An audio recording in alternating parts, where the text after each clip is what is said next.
देखिए, हम सभी मनुष्य 3 ऋण लेके रहते हैं। हम सभी मनुष्य का शास्त्र के अनुसार, शास्त्र के व्याख्या के अनुसार हम सभी के ऊपर 3 ऋण हो जाता है। सबसे पहले माता पिता का, जिसको पितृ ऋण कहते हैं। दूसरा हो जाता है आपका ऋषि महर्षि का, ठीक, जो इसमें आपके गुरु आते हैं। तीसरा हो जाता है आपका देव ऋण, जिसमें देवता हो जाते हैं। ये 3 ऋण शास्त्रों के अनुसार हम सभी मनुष्यों पे चढ़ता है, या कहें इस ऋण को हम सभी को चुकाना होता है। जिस ऋण में प्रथम ऋण ही हमारा पितृ ऋण है। पितृ ऋण में क्या है, क्या हम सभी अपने पितृ से लेते हैं। पितृ हमें क्या दिया, सो हम सभी ऋणी हो गए। ये स्वाभाविक है, क्योंकि हम आप अचानक प्रकट नहीं हुए हैं। हमारा आपका आना अचानक नहीं हुआ है, किसी न किसी के माध्यम से हम आप अस्तित्व में आए हैं और वर्तमान में हैं। तो आने का जो आधार बना हमारे पूर्वज, प्रथम तो माता पिता, फिर उनके माता पिता, उन दोनों के साइड से ये हमारे पूर्वज हो जाते हैं। तो इससे क्या प्राप्त हुआ हमें आपको यह देह रूप में आधार मिला। जीवन का जो आना हुआ, इस देह में ही आना हुआ। तो देह धारण किए आप, तो जो शक्ति या जिसके माध्यम से आपने देह को धारण किया वह माता पिता। तो यह एक पक्ष हो गया, पितृ हमारा एक पक्ष हो गया, यानी माता और पिता का दोनों पक्ष मिलाकर के हमने इस देह को धारण कर लिया। तो जिसने आपको देह दिया उसका आप ऋणी हो गए। तो एक ऋण आपका ऐसे ही हो जाता।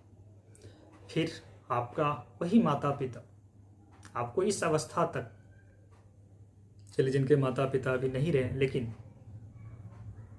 जिस भी अवस्था पर अपने माता पिता को आप खोएं, उस अवस्था तक माता पिता आपका लालन पालन जो भी करना था उन्होंने ही किया।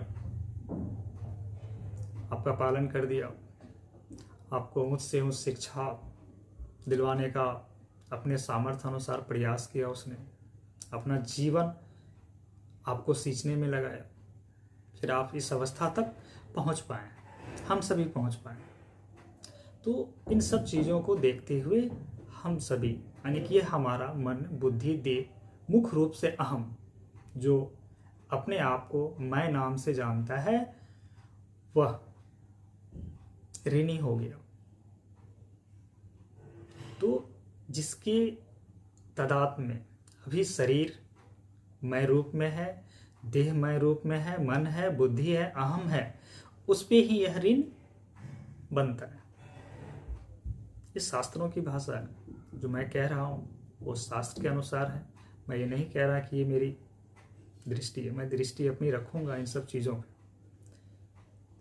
तो स्वाभाविक है, आप जिसके कारण तन पाए आप उसके ऋणी हो जाते हैं। 3 ऋण में से आपने पितृ ऋण ही प्रथम है। तो जो वर्तमान में पक्ष है, पितृ पक्ष चल रहा है, उसी ऋण से मुक्त होने के लिए, उसी ऋण से मुक्त होने के लिए हमारे पूर्वज चले जाने के बाद भी यह पक्ष मनाया जाता है। श्राद्ध कर्म किया जाता है, पिंडदान किया जाता है इस पक्ष में। तो जो श्राद्ध है, श्राद्ध कर्म मृत्युपरांत भी करते हैं, फिर प्रत्येक साल इस पक्ष में भी करते हैं। तो श्राद्ध जो है श्रद्धा है, श्रद्धा से जो अर्पण किया गया है वही श्राद्ध होता है। तो श्रद्धा से हम किसे अर्पण करते हैं? देव को, जो हमारे सारे देवी देवता हैं, फिर ईश्वर भी है, फिर हमारे पूर्वज यानी माता पिता भी आ जाते हैं। जो पूर्वज हैं उनके, वो भी आ जाते हैं, ये सभी आते हैं। तो हर जिन्हें हम सम्मान करते हैं या पूजते हैं, तो वहाँ हमारी श्रद्धा आती है। तो श्रद्धा से जहाँ भी जो भी हम अर्पण करेंगे, यदि उसी माता पिता या पितृपक्ष को अर्पण कर रहे हैं, तो वह श्राद्ध कर्म में आ गया। वह कर्म, श्रद्धा से किया गया कर्म, अपने पूर्वजों के लिए श्राद्ध रूप में। और इसकी एक अलग भी मान्यता है कि श्राद्ध कर्म क्यों कर रहे हैं, पिंडदान क्यों कर रहे हैं। तो अपने पूर्वज की आत्मा के शांति के लिए, कि हमारे पूर्वज स्वर्ग में है या नरक में है यह तो ज्ञात नहीं, लेकिन जहाँ भी उनकी आत्मा को शांति हो, वह मोक्ष मुक्ति को उपलब्ध हो। यह दृष्टिकोण है। इस पक्ष को करने का एक यह भी दृष्टि है कि उनकी आत्मा तृप्त हो हमारे तर्पण से, जो हम आप उन्हें देते हैं वो तृप्त होंगे। तो ये क्या है, हम आप तृप्त करने के लिए उन्हें दे रहे हैं। किसको देते हैं? अग्नि को। जो पिंडदान होता है उसमें जो भी अन्न का भोग बनता है वह प्रथम अग्नि को ही समर्पित होता है, अग्नि में ही स्वाहा होता है, और अग्निदेव उसे ग्रहण करके अपने आपके पूर्वज तक पहुंचाने का काम करते हैं। ऐसी मान्यताएं हैं कि लोगों की लोकोक्ति कह लीजिए, लोगों की धारणाएं कह लीजिए, लोगों की मान्यताएं कह लीजिए, इसी मान्यता को वो अपने भीतर धारण करके हैं और पितृपक्ष में अपने पितृ का तर्पण करते हैं। तो ये तो लोगों की धारणा है, इस पे बात किया। तो यहाँ अब अपनी दृष्टि रखते हैं, जो ये पितृपक्ष है, जो ऋण हम सभी के ऊपर है, क्या हमारे एक छोटे से कर्मकांड से पूर्वज का कर्ज चुक सकता है, चुकाया जा सकता है, कर्ज मुक्त हो सकते हैं हम आप? यदि उनके चले जाने के बाद कर्ज से मुक्ति हो जाए हम सभी, तो जीते जी क्यों नहीं किए थे? प्रश्न यहां है। हमारे सामने तो बहुत समय रहे, हम सभी के माता पिता बहुत समय रहे, उस समय उनको तृप्त क्यों नहीं किया गया? तृप्त कर सकते थे, तो उस समय नहीं किया गया। उनके चले जाने के बाद तृप्त कर रहे हैं। तो इसके पीछे डर है, ध्यान दीजिएगा, इसके पीछे डर होता है। ऐसा क्यों? ऐसा क्या वह नियम है जिस कारण से परमात्मा भी आ जाए तो मोक्ष मुक्ति संभव नहीं है? आप आत्मज्ञानी गुरु के पास होते हैं, वो क्यों नहीं मुक्ति दे देते एक झटके में? एक देखने मात्र से ही आप मुक्त क्यों नहीं हो जाते? क्योंकि वह स्वयं ब्रह्म का स्वरूप है। आत्मज्ञानी स्वयं ब्रह्म है, ब्रह्म का स्वरूप है वो। क्यों नहीं ऐसा हो रहा है? कृष्ण जी के पास अर्जुन इतना क्यों व्याकुल है? कृष्ण जी क्यों नहीं कहते तुम मुक्त हो, मैं तुम्हें अभी इसी क्षण मुक्त करना? कृष्ण जी क्या कह रहे हैं आप समझना, मेरे पास आ जाओ। क्या कृष्ण जी उसे अपने पास नहीं खींच पा रहे हैं? आप बताओ। वो खुद कह रहे हैं मेरे पास आ जाओ, सबका त्याग कर दो अर्जुन, सब भूल जाओ, मेरे शरण में आओ। क्या उसमें सामर्थ्य नहीं है उसे अपने शरण में लेने की? नहीं ले सकते, वो भी नहीं ले सकते। इसीलिए मैं कह रहा हूं किसी में सामर्थ्य नहीं है आपको मोक्ष मुक्ति दिला सके। तो हम अपने पूर्वज को कैसे मोक्ष मुक्ति दिला सकते हैं? एक छोटे से कर्मकांड करके कुछ वर्षों तक उसको मुक्ति दिला देंगे? संभव नहीं है। इस सृष्टि में कोई ऐसा नियम नहीं है कि हमारे छोटे से कार्य से हमारे पूर्वज मुक्त हो जाए। मुक्ति आपका ही निजता है। मुक्ति आप ही स्वयं से चाहेंगे। आपके अतिरिक्त कोई आपको मुक्ति नहीं दिला सकता। कारण अवश्य बनेंगे, वो आपके मध्य में आएंगे, लेकिन जब तक आप स्वयं न चाहें, आपकी जब तक इच्छा नहीं होगी, तब तक कोई मुक्ति नहीं दिला सकता। तो जब हमारे पूर्वज थे, उनकी इच्छा तो मोक्ष मुक्ति की नहीं थी, जबकि यह देह रहते हुए ही मोक्ष मुक्ति संभव है। ध्यान रहे, यह भी ध्यान रहे, किसी को मोक्ष मुक्ति तब संभव है जब वह देह में हो। उसमें भी ये इस देह की मैं बात कर रहा हूं, मनुष्य की। दूसरे योनि में संभव नहीं है, संभावना नहीं है कि वह मोक्ष मुक्ति को उपलब्ध हो सके। तो जिस समय हमारे पूर्वज मनुष्य देह में थे, उन्होंने मोक्ष मुक्ति की कामना किया है आपके पास? उन्होंने तो वासना ही दिखाया होगा। तो आप वासना की तृप्ति को मोक्ष मुक्ति की कामना समझ रहे हैं? जरा सोचिए, हमारे पूर्वज अपने वासना को जीना चाहा, आपसे आशा, इच्छा, अपेक्षा उसने कर रखा था, तो वो वासना को जी करके, तृप्त करके मोक्ष मुक्ति को कैसे उपलब्ध हो सकता है? उन्होंने तो चाहा ही नहीं मुक्ति। जब हमारे पूर्वज ही मुक्ति नहीं चाह रहा है, तो आप कैसे उसे मुक्त कर सकते हैं? संभावना है नहीं। तो आपका सारा तर्पण किसको जा रहा है? उसकी वासनाओं को तर्पण कर रहे हैं आप। यदि ऐसा कोई सिस्टम है, आपका तर्पण पहुंच रहा है, ठीक, मान के चलो पहुंच गया, उसकी वासना तृप्त हो रहा है, मोक्ष मुक्ति की वासना उसने उत्पन्न ही नहीं किया है, तो मुक्त हो रहा है क्या? नहीं, वो मुक्त नहीं हो सकता। तो हमारे किसी भी प्रयास से हमारे पूर्वज मुक्त नहीं होंगे। यदि वो जीवित भी रहते हैं और स्वयं ब्रह्म ज्ञानी के नजदीक हैं, या स्वयं ब्रह्म ज्ञानी का पिता माता ही क्यों नहीं है, यदि उनके भीतर मोक्ष मुक्ति की कामना नहीं है, तो वह अपने पुत्र के नजदीक रहते हुए भी मोक्ष को उपलब्ध नहीं होंगे।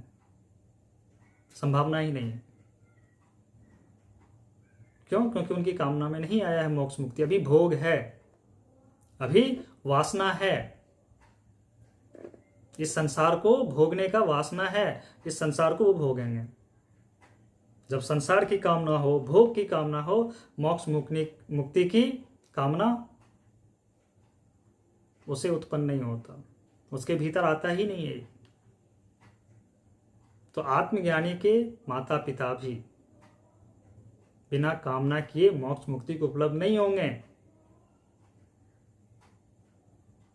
तो जब एक ब्रह्मज्ञानी पुत्र का माता पिता उपलक्ष नहीं हो सकते, तो सामान्य लोगों के माता पिता कैसे होंगे? संभावना है नहीं है। तो जो जीते जी कामना नहीं रखा मोक्ष मुक्ति का, वो मरने के बाद उसको मोक्ष मुक्ति कौन दिला सकता है? तो उपनिषद में ऋषि महर्षि या ब्रह्मज्ञानी पुरुष इस सरल से सरल उपाय को क्यों नहीं कह गए? वो क्यों कहें स्वयं से अपने सत्स्वरूप की खोज करो, मैं कौन हूं इसकी खोज करो, अपने स्वरूप को जानो, अपने मूल स्वरूप में स्थित हो जाओ। यही मुक्ति है, यही मोक्ष है। अपने स्वरूप में स्थित होना ही मोक्ष है, मुक्ति है। तो किसी के प्रयास से आप मुक्त हो जाएंगे, ये कितनी बड़ी असत धारणा है, मान्यता है। ये कैसे संभव होगा कि आपको कोई मुक्त कर सके, या आप कैसे पूर्वज को मुक्त कर पाएंगे जिसके भीतर कामना ही नहीं हुआ। यदि मान के चलो कामना हो भी गया तो आप मुक्ति देंगे कैसे उसे? आप क्या आत्मज्ञानी हैं? आप ब्रह्म ज्ञानी हैं। आपको ब्रह्म का ज्ञान है, आप उसे ब्रह्म का ज्ञान देंगे और वो मोक्ष मुक्ति को उपलब्ध हो जाए। और ब्रह्म ज्ञानी भी उसे ही मुक्त कर पाते हैं जिनकी कामना हो, वह प्यास हो। ब्रह्म ज्ञानी का भी सामर्थ्य नहीं होता स्वयं से किसी को मुक्त कर सके। हाँ, यदि किसी ने ऐसे वासना उनके भीतर आया मोक्ष मुक्ति की, और उन्होंने सभी वासनाओं का त्याग कर दिया, जिसने सभी वासनाओं का त्याग किया है वही एक वासना रख करके ब्रह्म ज्ञानी के नजदीक से या उनके सानिध्य में रह करके अपने मूल स्वरूप में स्थित होंगे। और अपने मूल स्वरूप में स्थित होने मात्र से ही वह इस जगत से परे हो जाता है। तो वह स्वर्ग नरक, आपके कोई भी लोक, यहां तक सतलोक हो, कोई भी लोक का वह स्वामी नहीं होता। किसी भी लोक में उसका वास नहीं होता। वह सभी लोकों से मुक्त होकर के अपने निज स्वरूप में स्थित आत्म स्वरूप, ब्रह्म स्वरूप ही हो जाता है। वही है मुक्ति, वही है मोक्ष। तो हमारे छोटे कर्म कांड से, मैं इसे छोटा छोड़ दो, मैं कहता हूं आप जब तक जीवित रहो या श्राद्ध कर्म करते रहो, मुक्ति दिला दोगे क्या? संभव नहीं। मुक्ति नहीं दिलाया जा सकता किसी को। ऐसी कोई व्यवस्था नहीं है इस जगत में कि हम आप किसी को मुक्ति दिला दें या मुक्त कर दें, क्योंकि स्वयं के ही कारण से हर कोई बंधा हुआ है, और वह बंधन का कारण है अज्ञान। बंधन का कारण क्या? अज्ञान। अज्ञान की ही दृष्टि से आपके लिए सारा बंधन है, और अज्ञान दृष्टि में जब तक है तभी तक बंधा हुआ महसूस कर रहे हैं आप। यह एक बंधन भी, यह एक भ्रम है। बंधन भी क्या है? भ्रम है, एक आपको इल्यूजन है। यथार्थ रूप में आप मुक्त ही हैं। आत्मा सदा मुक्त ही है, उसे कोई नहीं बांध सकता। लेकिन आप देह तादात्म्य में है, तो आप अपने आप को आत्मा महसूस नहीं कर पाए। इस देह से, इस मन से, बुद्धि से, अहम से आप सेपरेट नहीं हुए। आप अपने मूल स्वरूप को नहीं समझ पाए या स्थित नहीं हुए। अभी अज्ञान दशा में देह ही आपका मैं है। तो जब आप अपने मूल स्वरूप में स्थित हो जाते हैं किसी ज्ञानी पुरुष के सानिध्य को पाकर, फिर आप मुक्त हो गए। फिर आपके सारे ऋण, मैंने अभी क्या कहा, 3 ऋण है, पितृ, देव और ऋषि। तो पितृ ऋण से तो ऐसे आपने देखा कि संभावना ही नहीं है कि आप उसे मोक्ष मुक्ति दिला सको, या कितना भी आप कुछ कर लो अपने माता पिता के लिए, ऋण से मुक्त नहीं हो सकते। माता पिता का भी ऋण आप नहीं चुका सकते, क्योंकि माता पिता कोई और नहीं, आदि शक्ति की बात हो रही है। वह स्वयं जगदम्बा है, आदि शक्ति है, उसके ऋण से भी आप मुक्त नहीं हो सकते। फिर देव ऋण है। देव ऋण में आपका प्राण है, 5 तत्व है, इंद्रिय है, ये सारे देवता हैं। जल, अग्नि, वायु, पृथ्वी, आकाश, ये सारे देव हैं, इसके भी ऋण है। आप कैसे चुकाओगे? इनके पूजा पाठ से प्रयास करते हैं हम सब, इनके पूजन से, यज्ञ हवन करके। ये देवता का ऋण को चुकाने के लिए यज्ञ हवन पूजा पाठ आपका देव ऋण से मुक्ति के लिए है। फिर भी इससे मुक्त नहीं हो सकते, इसके ऋण से। गुरु ऋण है तो गुरु की सेवा आता है। गुरु ऋण में क्या आता है? यानी ऋषि ऋण, गुरु की सेवा है। उनके दिखाए गए मार्ग पे निष्ठापूर्वक चलना है, उनके आदेश का पालन करना है। गुरु के सेवा में बहुत कुछ, आप जैसे सामर्थ होते हैं, सामर्थवान हैं, वैसे उनका सेवा करेंगे। तो गुरु तो इसी समय में आपको मुक्त कर देंगे, लेकिन देव और पितृ मुक्त नहीं कर पाए, क्योंकि उनके हाथों का भी नहीं है। लेकिन गुरु के हाथों का है। यदि आप सेवा कर रहे हैं, उनके मार्ग पे चल रहे हैं, तो जैसे ही आप अपने मूल स्वरूप में स्थित होते हैं, आप सभी ऋण से मुक्त हो जाते हैं। क्यों? क्योंकि अब आप अज्ञान दशा में नहीं है, देव भाव में नहीं है, अहम भाव में नहीं है। अपने मूल स्वरूप आत्म जो आदि अनादि से ही मुक्त है, जिसका स्वभाव ही आनंद और मुक्ति का है। जब आप अपने अवस्था में स्थित हो गए तो ऋण किस पे था? आपको ज्ञात होगा ऋण किस पे था। तो ऋण आप देखेंगे अज्ञान दशा में जो मनोभाव था, जो अहम भाव था, जो अज्ञान दशा में स्वयं को मैं रूप से जानता था, उसके ऊपर ऋण था। उसकी तो मृत्यु हो गई। यदि मैं कहूं मैं अमित, अब ये कौन अमित है? एक वाणी सिर्फ अमित नाम से उत्पन्न हो रहा है, अब अमित का भाव नहीं है, इसकी मृत्यु हो गई। तो जब अमित की ही मृत्यु हो गई तो ये किसका ऋण लेके? ये स्वयं विलीन हो गए उस आत्म में। जैसे बूंद समा जाता है सागर में, वैसे ही अहम अमित नाम का हम कहां समाया? सागर में। आत्मदेव जो जिनको शरण स्वयं प्रभु दे दे तो उनका तो सारा ऋण ऐसे ही कट गया। तभी तो भगवान श्री कृष्ण कह रहे हैं सभी को त्याग दो, मेरे शरण में आओ, तुम्हारे सारे पाप पुण्य सारे कर्म कट जाएंगे। तो किसी का भी ऋण तब मुक्त होता है जब वह अपने मूल स्वरूप में स्थित हो जाता है, आत्म स्वरूप में लौट जाता है। जिसे कहते हैं परम धाम में लौट जाता है, वैकुंठ में। तभी आपका तीनों ऋण क्या होता है? नष्ट होता है।